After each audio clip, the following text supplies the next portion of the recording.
said, "Here's breaking news, Reynolds. They just traded Tyreek Hill." And I said, that's yes. And he said, "It's right here. It has just happened." And I said, "I won't believe it until I can see it with my own eyes. There's no way that they traded Tyreek Hill." So when the show was over, he said, "Look, it's right here." And Veach and all those are saying it did happen. I said, "Well, I'll be blank." John, what was your visceral reaction? Gutted a bit. My son went to Tyreek Hill's camp, my youngest son, and he was a huge Tyreek Hill fan. So it was, I had some conversations with him. They grew up on Molina and Wainwright, so they haven't had like a key player leave their sports franchises yet. So really, you were doing a little cuddling? A little bit. A little cuddling, a little parenting? What about you, Jake? Same. It was one of those weird, deep, in my gut of my stomach, I was sick about it because I was looking forward to the juju. What was the aspect of adding these players to our team. And then I landed myself in the hospital 3 hours later with chest pain. So I totally blame Tyreek Hill. And that's true. You mean the stress got to you? No, that's life right there, buddy. That's life, but that didn't help. You just got off the phone with Jeremy Burcham. Yeah, I don't know. Actually, no, it was strange, but anyway, go ahead. All right, Josh, what about you? My first thought was this is a mistake. It's stupid that they would even consider getting rid of him. That's it? That's all you're going to say? Yeah, that's all I'm going to say. Your visceral that was my visceral reaction. You guys are idiots. So I was texting you guys. We have a little group text that we share together, and I said, rumor is trading Tyreek Hill, got a few responses, and then within a few minutes, it's like, it's done, it's over, he's traded. So my gut reaction, and I had some arguments with Mike the intern about this. We frequently share arguments together, but I said, you're going to trade a once-in-a-lifetime receiver. Now, that's my visceral reaction. Now, let's get everybody's 2-week reaction to it. Ned, start with you. They get a very good remuneration for it. A number 1 pick, several number 2s. They get 2, I think, in the 4th and maybe 2 more in the 6th or something. Maybe they're delayed, but whatever the case might be, you get a first-round pick and 2 in the second round. That is a really good comeback for what's trading a superstar. Are they a better team? No, they are not. Not in my opinion. They will have to change their whole formula because your deep threat and an individual on whom Mahomes could rely on for being open downfield, that's gone.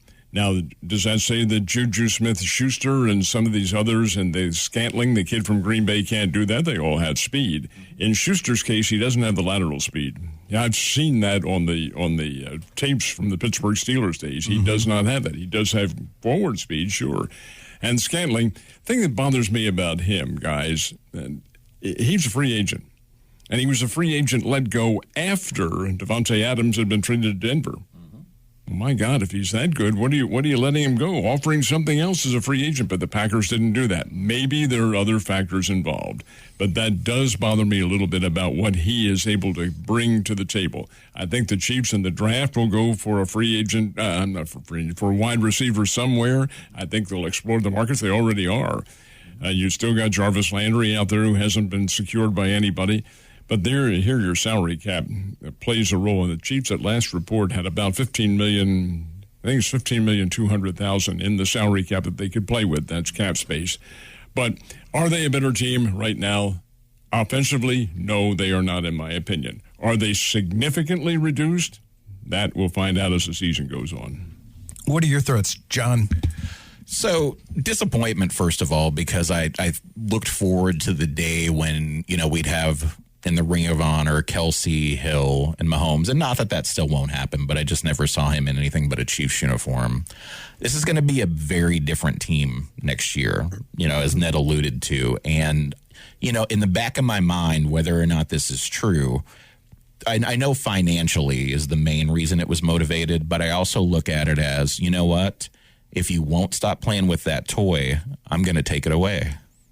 And I wonder if that wasn't some of the motivation behind this to get him to stop throwing those deep balls when he could throw a short pass. So I don't, there's no validity behind that, and that's just my gut feeling. But it's going to be a lot different team. And it just remains to be seen the guys they're bringing in, what they bring to the table at this stage in their career and how they're going to do. Jake, what about you? Okay, so I immediately went to what I always do, which is logic. And, Veach is... I don't believe Veach is a very, very good GM.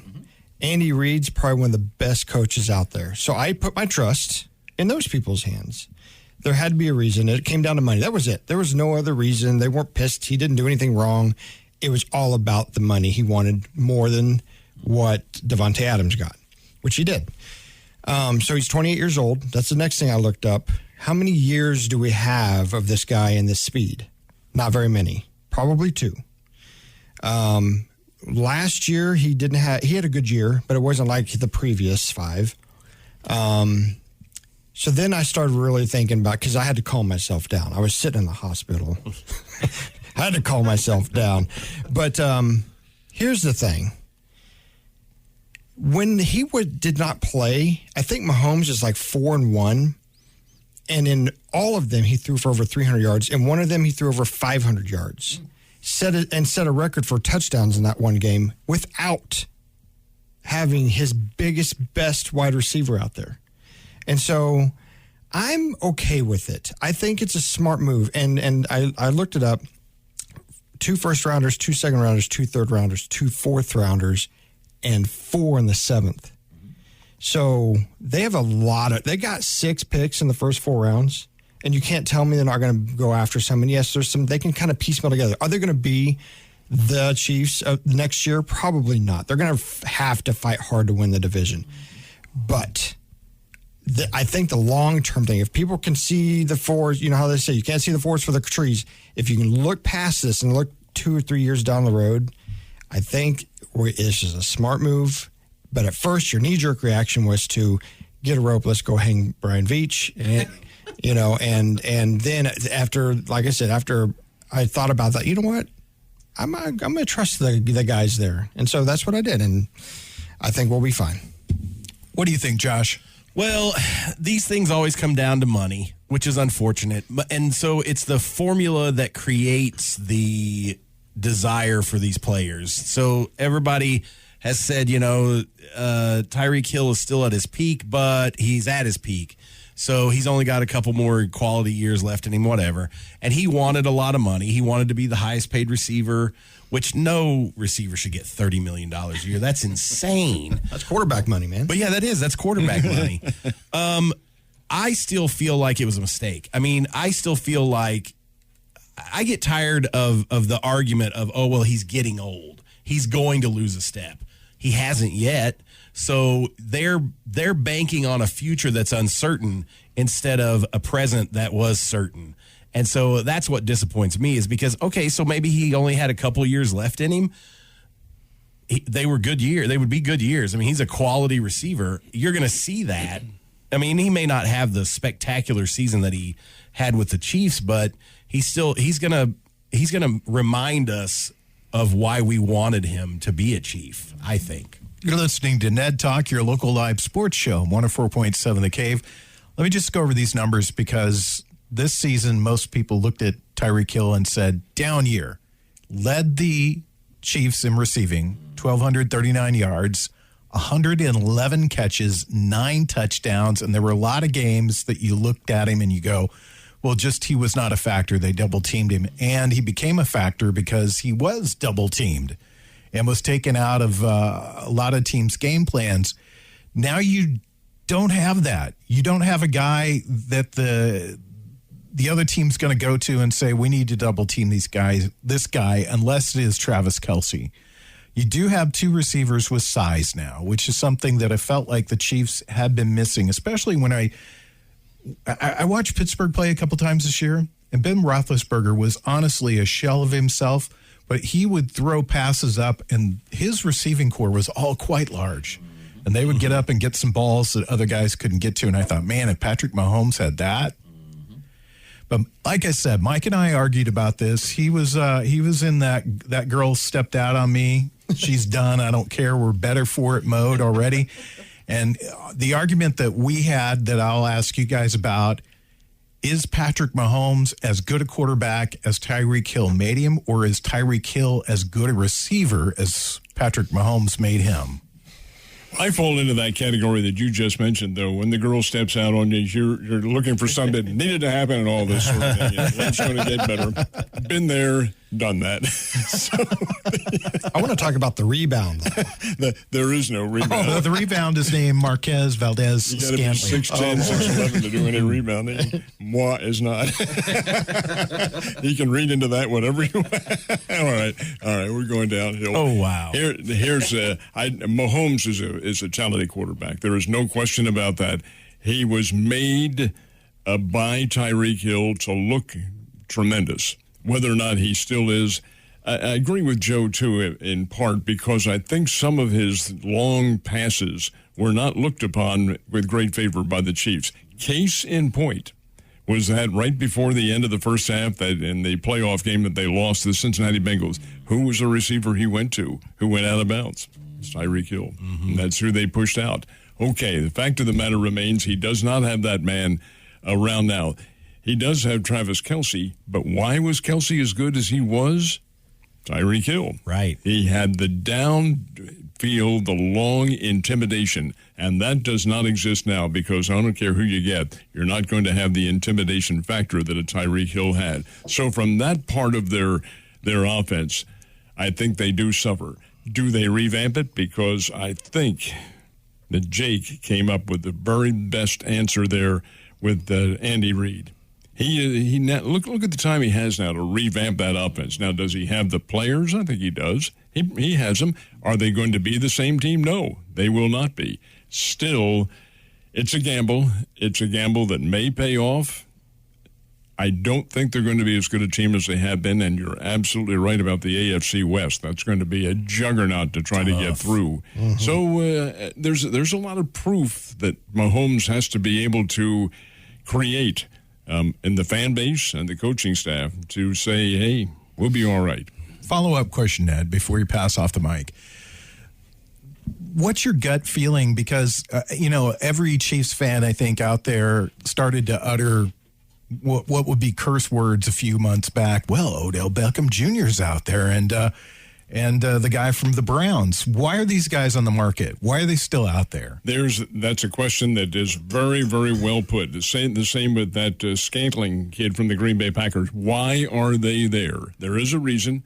Yeah, money is probably part of it, but also what is their attitude and how do they work in with the team? And I have to think, in at least the one case with the guy from the Packers, I think that may be a considerable factor. But they're good, and they're questions that have to be answered, and that's where the general manager has to earn his pay. All right, John, let's get your take on this whole thing. So, in answer to your original question, and this probably isn't going to be popular, I always say that. Why do you do that? I think that Hill made Mahomes a better quarterback. I don't think it was the other way around. Hill put up huge numbers with Alex Smith, at the end.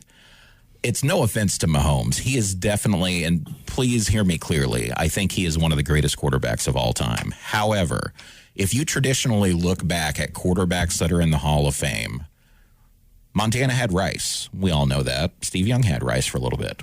You look at somebody that didn't ever win it, like Dan Marino, and people don't realize he had two Hall of Fame caliber receivers for almost a decade, Mark Clayton and Mark Duper.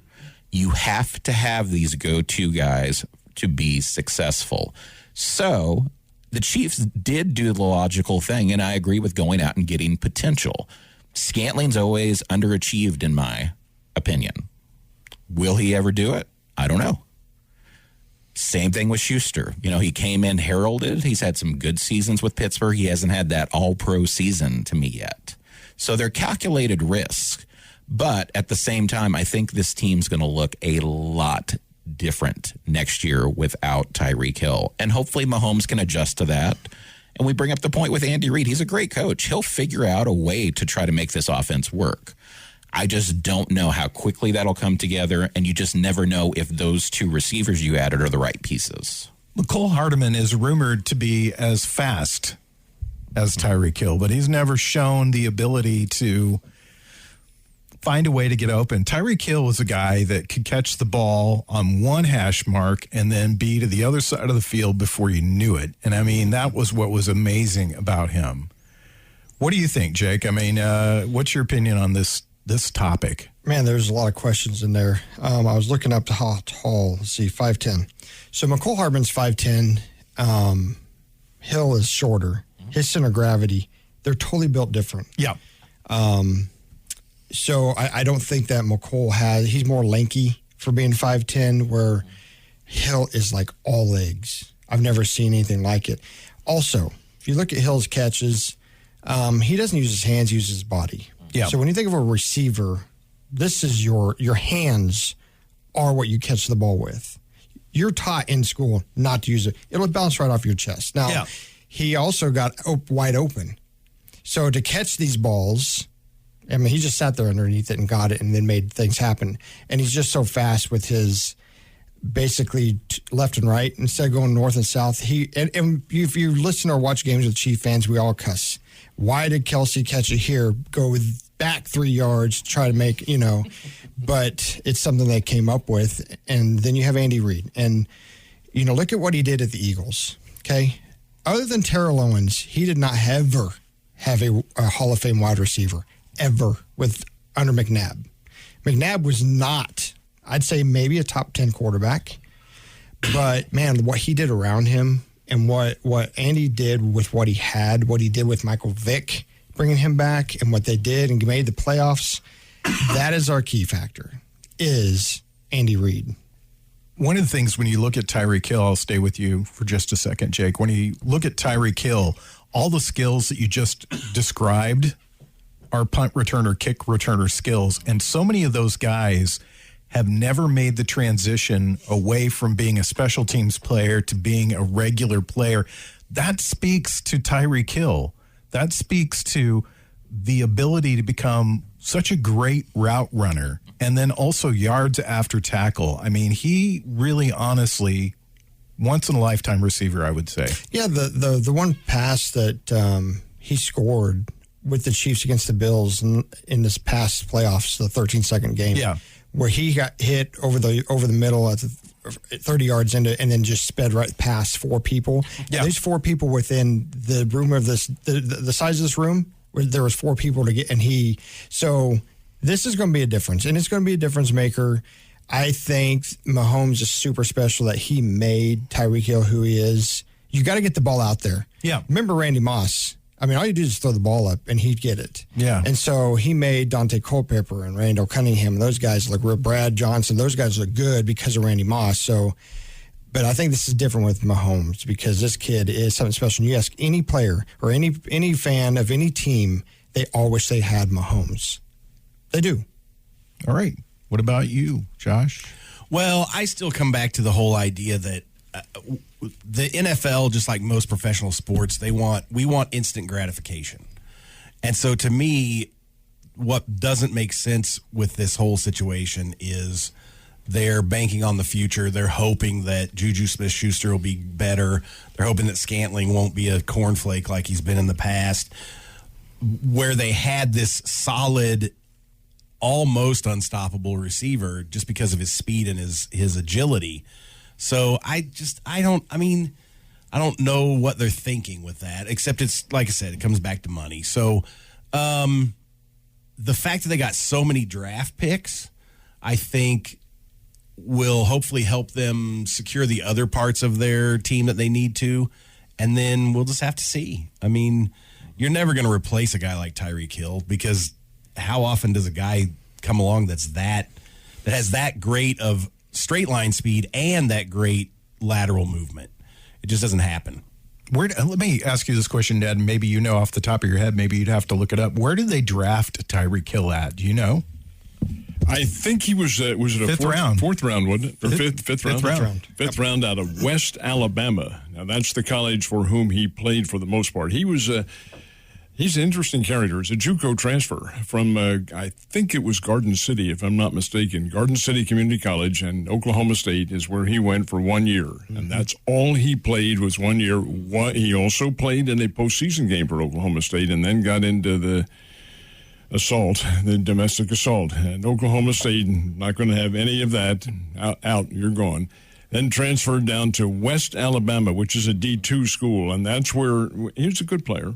But the Chiefs saw him down there. They saw him really at Oklahoma State, where he was able to gain so much with the tremendous speed that he had.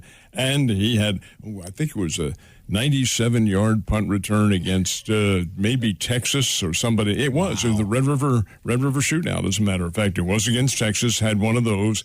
So that's Oklahoma, Oklahoma State and Texas. Anyway, he had a long punt return, and that impressed everybody. He was a known quantity in college, although he did have something of a stir background there. But the 5th round is where they got him.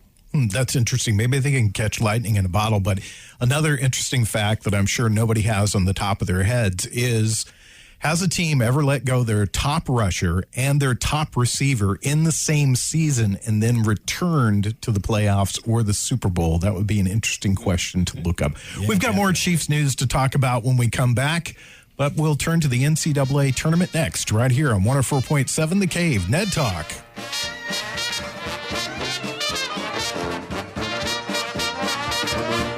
You're listening to Ned Talk on 104.7 The Cave, part of the Kansas City Chiefs radio network. Back to Ned Talk on 104.7 The Cave, a proud member of the Kansas City Chiefs radio network. I thought there was a good chance that we would be turning this segment over to our good friend Josh Roberts, who has the belief that all sports are fixed. They're all wrestling now at this point because Mike Krzyzewski would be in the championship game tomorrow night, but apparently North Carolina did not get the script. Nope. That was a great game last night. It was. That was a really good game. And there was a while there that it looked like it was all going to be pulled off. The story was written. Duke was going to be in the finals. They were going to play KU. Wow. Can you imagine the ratings for that? Still going to have good ratings because you can't get much more blue-blooded unless Kentucky was in there than what we've got right now with North Carolina and the team from Kansas. Let's talk about that. What have you thought about the tournament so far? The team from Kansas is KU, and they are very, K-State's there too, you know. Well, yeah, but they're not in this tournament. Very good. They're a very good basketball team. Incidentally, you could still maintain that conspiracy theory about Duke because they had every opportunity to win that game. They were 12 of 20 from the free throw line. That's unacceptable. Their coach stinks. Fire him. But when you go 12 of 20, you've missed 8 sure things right there. Duke just does not, I don't know what it is that they don't have, but they don't have that final instinct to get over the finish line and take the checkered flag. Krzyzewski is there. He's a great coach. The record speaks for itself. But this Duke team, they're very young. I think it's one of the reasons why.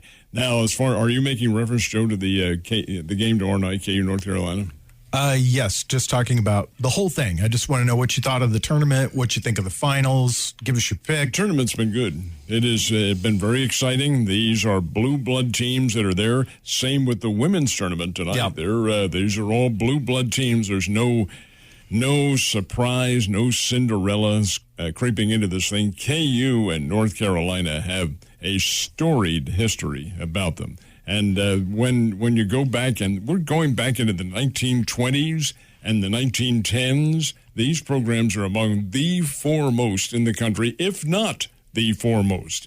So from the historical standpoint, it should be a really great battle. I think, in my opinion, that KU may have the better team.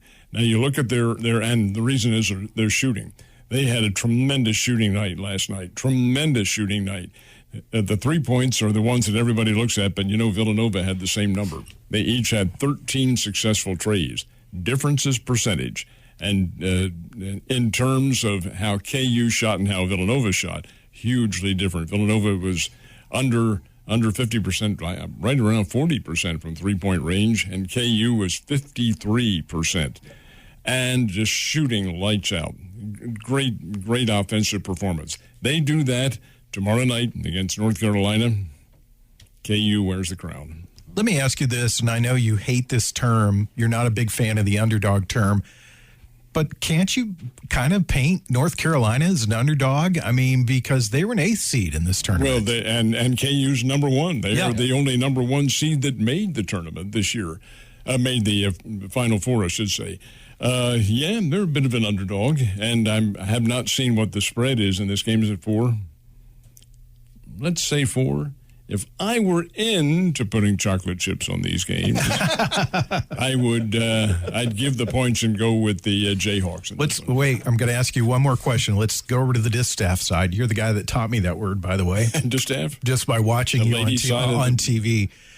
Gino Auriemma, if they win the tournament this year, is it probably his best coaching that he's ever done? There's no question about it. It will be. It will be his best coaching. I'm going to give you, there is history between these two teams. They played back in November in one of those Bahama tournaments that they played in. It was a championship game, and it was within 2 or 3 points at the end of the third period.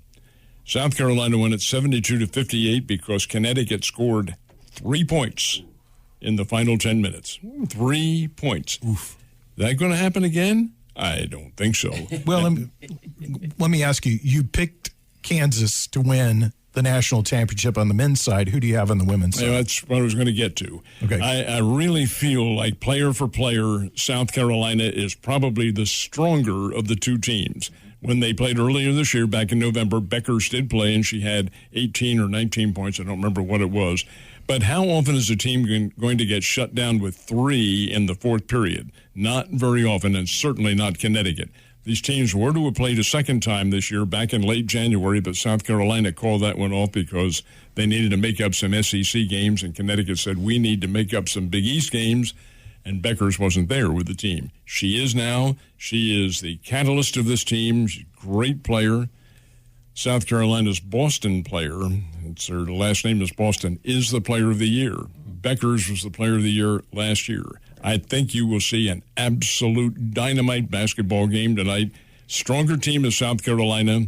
Probably South Carolina gets the nod, but Auriemma is a brilliant, brilliant coach. Let's go to John Oliver with his unpopular opinion. Oh, no, I have a popular opinion for once. So this will be a good championship game. I'm not a fan of either team. No offense to the people that are. I'm sure it'll be a great game. I do want to talk about the overall tournament. What keeps me coming back each year are stories like St. Peter's. And there's been a lot of news about St. Peter's, since they did go out in the Elite Eight. One of the things that really touched me, and it just sums up what this is all about. So Shaheem Holloway, of course, led that team to an amazing run, historic run. Well, his alma mater was Seton Hall. I think I mentioned that on the show a couple of weeks ago. He is now the new coach at Seton Hall. Going back home, during the press conference for that, the entire roster of St. Peter's was in attendance. The basketball players, when they came into the building, got a standing ovation. They got a standing ovation when they walked out. They interviewed Doug Edert, who was one of the main cogs of that team, and he said, Coach deserves this more than any other person on the planet. He's that good of a coach. He's going to make this program elite. That's what keeps me coming back, are stories like that. And I think you have to look at what he did with these young men this year. No scholarships, no one recruited by any major school that was on that roster. And man, did they make a run. So that's what it's about to me. I love the underdog stories. We don't have that this year, which is okay. But I do think the championship will be a really good game. And then they all transfer to Seton Hall. Yeah, that's true. I'm sure that will happen a little bit. All right, Jake. Jake's our KU fan. I'm sure you're over the moon right now. It was nice to see them play some hoops. Watching the entire tournament, you saw a glimpse of what they did yesterday against Miami last weekend. So let's just hope that they can just keep that going, because you are right. It's going to take some sharp shooting. I do believe UNC is a little bit bigger than Kansas is. So you're going to be smart and not get into foul trouble, because our depth at the big man is very, very, not very big. We don't have a lot of guys. So David McCormick is going to have the same kind of game, 20, 25 points. Ochai Agbaji's got to score 20, 25 points. Brown has to get his head out of his butt. I don't know what's going on there. I don't know if this is, but he's played great and averaged 18 points for the season, and now he's not even getting in 10 points. Now, because of him, he did put the icing on the cake last night with a weird turnaround 33-foot three-pointer that just hit nothing but the net. So that was a great game. I didn't think KU was going to have a problem with Villanova going into it because you just haven't really heard about Villanova all year. I have said all tournament long, watching North Carolina, that is a scary team. They almost lost it to Baylor, let them come back from 25 down to go into overtime. But they turned it around. And Hubert Davis, my hat's off to this guy. First year coming in and got these guys playing some good ball. It's going to be a good game. And it's the first time that I can remember that all four teams in the Final Four were blue blood. It's been a long time. The underdog story or the Cinderella story or the Loyola's. Baylor last year, who thought that was going to happen for a Big 12 team. So, man, this has been a good one. And it's been good for college hoops. KU had the number one ranked team going into 2020 and probably would have won that year, but COVID messed that up. So the team that's still the same team minus a couple of guys are dedicating this run to the 2020 guys because they didn't get a chance to play.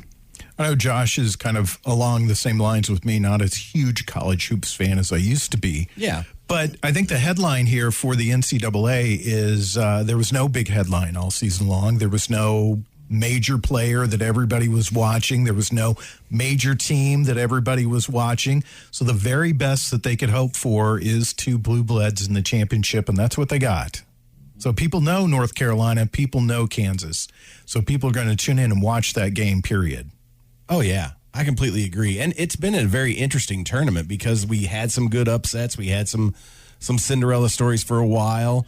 And then I think people are maybe not giving North Carolina as much credit as they deserve because, I mean, they did not have a good regular season. You know, the highlight of their season was beating Duke in Durham, wherever Duke is. I don't know. North Carolina. Chapel Hill. Yeah, Yep, Chapel Durham. Hill. Pretty handily, and everybody was talking about that. Like, oh, here's this underperforming North Carolina team that, put a spanking on Duke at the end of the regular season. But then I didn't realize that that meeting of Duke and North Carolina in the Final Four is the first time they've ever met in the tournament. Correct. After all these years. And I get it. They want to put them in different regions so that they, you can get a situation like this, but it had never happened until this year. So that's pretty crazy. But yeah, I mean, I'm excited for the national championship. I'm not a fan of either one of these teams, but KU is a solid. I mean, they looked great against Villanova. They dominated Villanova. They got off to a 10-0 run at the beginning and never looked back. Mm-hmm. And Villanova is no slouch. I mean, they've won 2 national championships in the last 5 years. Yep, exactly. So, And they're a little banged up, too. Right. Debate one point, and you said they're a team that nobody talked about. Well, yes, they did, too. Gonzaga. Yeah, everybody had Gonzaga on their charts as going a long way and maybe winning a national title. Now comes the point that we did make up several weeks ago. What kind of a league does Gonzaga play in? Yeah. One of the reasons they had this magnificently record is because of the league. At San Francisco and St. Mary's, the 2 top teams other than Gonzaga in that league. Otherwise, they're beating the hell out of everybody. So these other teams, like North Carolina playing in the ACC and Kansas playing in a very good, underrated Big 12, that will lend to a record. KU, lost 6 games this year? Oh, my God, 6 games. Fire the coach. Right. Serious, though. The fact of the matter remains you're playing a really, really stiff schedule. Unlike some of these other teams that I'm not saying they're bogus. That's not the case at all. But your chances of an upset in the tournament are a little more realistic than it is with these blue blood teams. When we come back, we'll talk a little more about the Chiefs and a couple of signings that they made, and we'll talk about a big signing in the Cardinal universe next on Ned Talk. You're listening to Ned Talk on 104.7 The Cave, part of the Kansas City Chiefs radio network. Back to Ned Talk on 104.7 The Cave, a proud member of the Kansas City Chiefs radio network. I don't know how far along we are on the clock till the start of the NFL season, but man, I haven't been this excited for the start of the NFL season. I can't remember when, since I was a kid. Just all the changes, everything that's going on. And I'm excited to see the Chiefs because I agree with you guys that Brett Veach and Andy Reid, they know what they're doing. So I got to trust those guys. But this move, and Jake was a bit surprised about it. Darren Williams out. McKinnon didn't sign with the Chiefs again. And the big sign over the week, this is Ronald Jones the second. He played at Tampa Bay. I'm looking at the numbers, and they are, I guess underwhelming would be the choice that I would use. 101 attempts, 428 yards, averages 4.2 per carry, 4 touchdowns, receiving 10 receptions. 10 receptions. 10. Can I say 10? There's a couple of Chiefs running backs that probably do that nearly in a game. You're talking about 10 total? 10 total. 64 yards, 6.4 yards. His longest reception, 52. And he is the guy that the Chiefs are turning to back up Clyde Edwards-Helaire. What do you guys think about that? Well, the numbers that you portrayed are pedestrian, to say the very least. He outstanding running back at Southern Cal. That's all really I can say about him. Have not followed him all that much in the NFL, so offering some kind of, what you would call a considered opinion about him, I can't do. But I do know at Southern Cal he was a fine player. Maybe they're catching that, quote, lightning in a bottle, end quote. What do you think, John, about this one? It's just like I mentioned earlier. It's a calculated risk. He was one of the better running backs available on the market.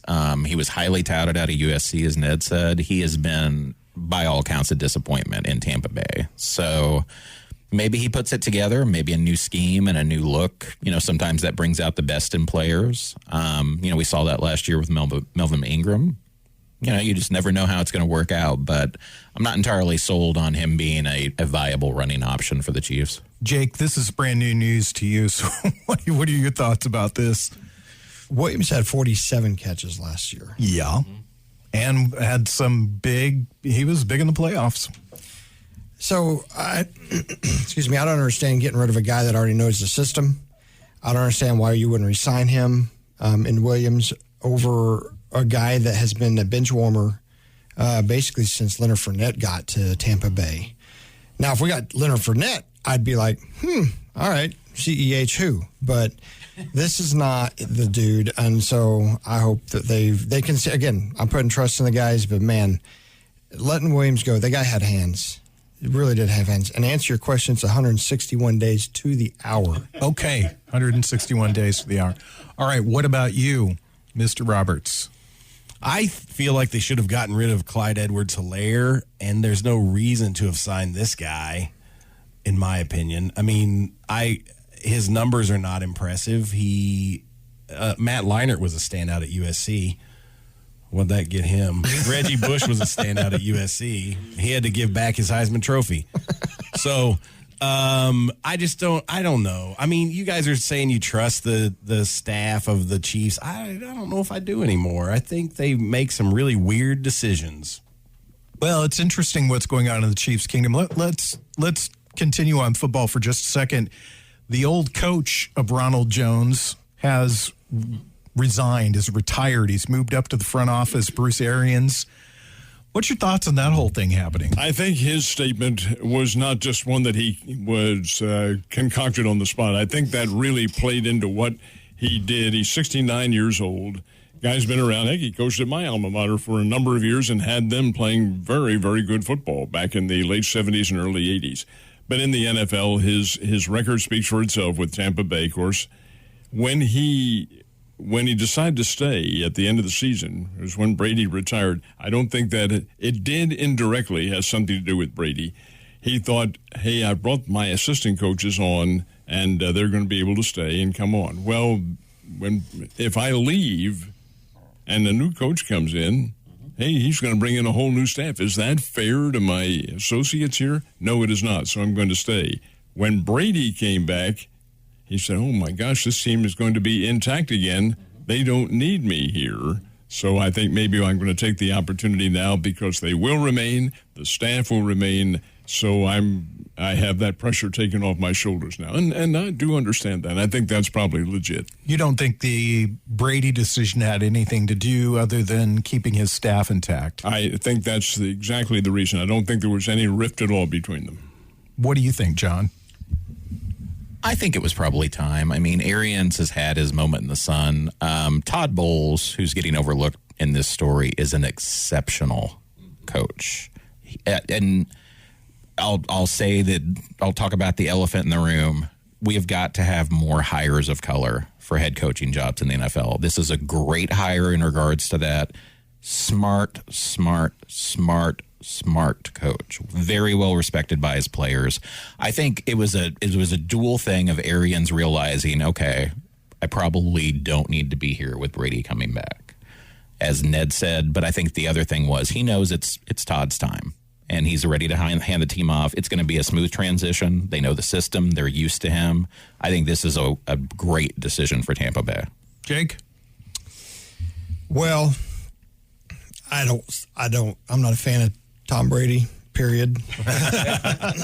So having a guy that came and did a really junky, you say he's a great coach, but he did terrible at the Jets. I know that's a completely different organization, but I do think that's why Arians hung his hat on the job, because there's nothing left to. There's really nothing to do in the offseason. There's really the draft day is not going to have to be some like for us, for the Chiefs. So, he's old, and he wanted to do something a little bit different, though. It didn't require him on the field or traveling so much, I'm sure. So, what about you, Josh? I'm so tired of hearing about Tampa Bay. Why can't they go back to being 0-17 like they were when they first started? Go back to those old light sort of peach creamsicle this year. They are going to wear them this year. Yes, maybe they'll lose every game. Yeah, we need to have that as a topic of conversation. Our favorite uniforms. But let's turn to baseball for just a minute. It is spring, and we've not really talked about baseball that much. We've talked about the NFL most of the day, and of course, March Madness. We could talk about golf, but let's talk about Albert Pujols. He's back with the St. Louis Cardinals. The big three are going to go out together, which is a great story if you're a Cardinals fan, and it's a great bookend to Albert Pujols' career, if he's worth anything this year. Ned, what are your thoughts? Well, we assume they're all three going out. Actually, Pujols is the only one who said this is it. The others said, well, probably. But but in Pujols' case, I think the handwriting was on the wall to begin with. Why the delay? Well, his wife was why. They live in California. She is suffering from a brain tumor. I think it is benign. They had the surgery while he was there in camp. He would not have come back had he not been guaranteed this surgery was going to be hugely successful. So I think he took all that time to make the decision. But the Cardinals, they are an iconic team. They are the team in the Midwest that everybody follows. Attendance is always great, but attendance was down last year. Not significantly to the point of panicking, but it was down. Down, does that reflect on baseball? Does it reflect on the Cardinals? The answers are yes and yes. What can we do? Bring back Albert. Done primarily for the gate, in my opinion. Yeah, he may get some home runs. I don't think he'll get 21, get 700, but he'll get some hits, some key hits. The fans will love it. The fans will be there. What was it that Marmol said the other day? April 7th, which is this Thursday, is going to be a very loud day at Busch Stadium in St. Louis. It's all about what they can afford. What was it, $2.5 million? It's paltry. He doesn't need that, but he's coming back to be a part of his team. Is he going to be a DH? Yes. Okay. I don't see them playing him in the field very much. Right. Mm-hmm. Let me ask you this question, John, because this is a nice story, and the Cardinals didn't have to sign him, and I'm sure there's a few teams out there that probably would have paid him more. But one of the things that's always kind of struck me about the Albert Pujols story is that when he left and went to the Angels and cashed in on that big contract, which nobody can blame him for that, Cardinals fans didn't hate him. He was not hated. You didn't hear his name, taken in vain. No jerseys were burned. And I think Cardinal fans always kind of expected this day. I think this was the worst kept secret in baseball. I think I said this 6 months ago that this was probably going to be a reunion. So it's been in the cards. They threw out a couple of red herrings with, the Rockies and Twins being interested. No, that was never the case.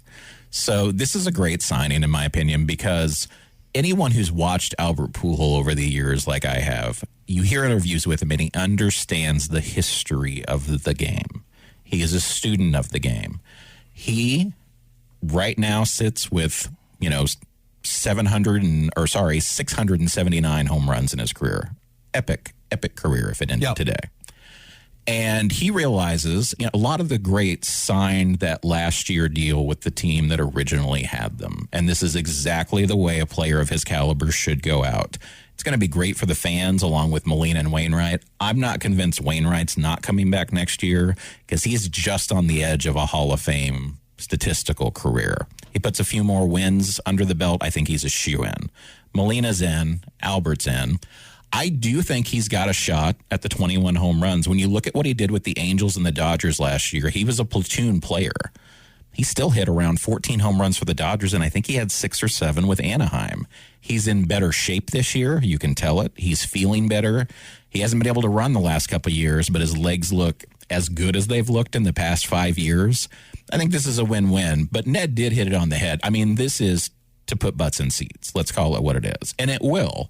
I think it's a great story. This is the way baseball used to work with, sending out these all-time greats the way they should be sent out. So I'm in favor of it. I think it'll be historic. And I am, for one of the people that really hopes he can muster the 21 home runs because I think that would be electric for St. Louis. Jake and Josh, you guys are not fans of the Cardinals, so we'll hear from you both of you briefly. Go around like, dang you. No, I do. Okay, though. that's his job. Yeah, that's me. Yeah. It's just him. Okay. No, I think it's pretty cool seeing Wainwright and Molina and him back together. If they go out together, that's awesome. I think it's really good for Cardinals, the baseball team. They needed something this year. I really do. So, and you know what's cool about him and why the Cardinal fans didn't care that he left? He played for them for a long time. Not one scandal, not one thing in the newspapers, not one thing off the. No, and then he goes there, and we didn't get to see him much because he's playing on the West Coast, so all their games are at 10 o'clock at night. And so he comes back, and I'll tell you, I hope he does very well. I really do, and I hope that he goes out and he gets his hits in his time as a DH. But I don't see him hitting 20. I think he probably hits maybe 10 or 15. So, All right. What about you, Josh?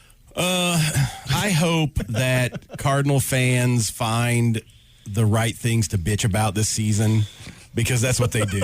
They're Cardinal fans are sore winners, and this is coming from a Cubs fan, so whatever, take it with a grain of salt.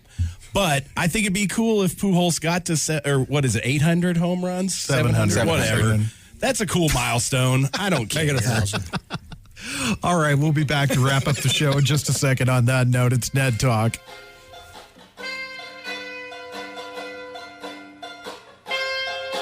You're listening to Ned Talk on 104.7 The Cave, part of the Kansas City Chiefs radio network.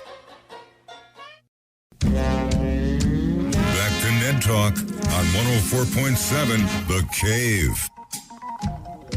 A proud member of the Kansas City Chiefs radio network.